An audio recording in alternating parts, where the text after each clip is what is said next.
Hello everyone, আমি মালা আপনাদের কাছে আবার একটা নতুন ব্লগ নিয়ে হাজির হলাম। স্কুলে ছেড়ে দিয়ে মেয়েকে সোজা চলে গেলাম বাজারে। আজকে আমি আর মা জ্যান্ত মাছ খাবো, আর বাড়ির লোকদের জন্য এমনি মাছ নিয়ে আসা ঠিক হয়েছে।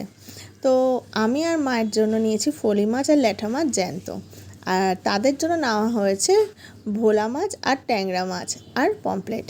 তো এই নিয়ে আজকে বাজার থেকে আসা হলো। এসে খেয়ে নিয়েছি পাউরুটি, জিলেপি আর কলা।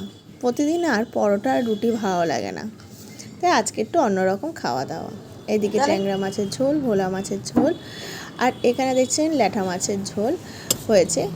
আর ছিল ফুলকপির তরকারি আর পুঁই শাক, যেটা অলরেডি আগের দিন হয়েছিল।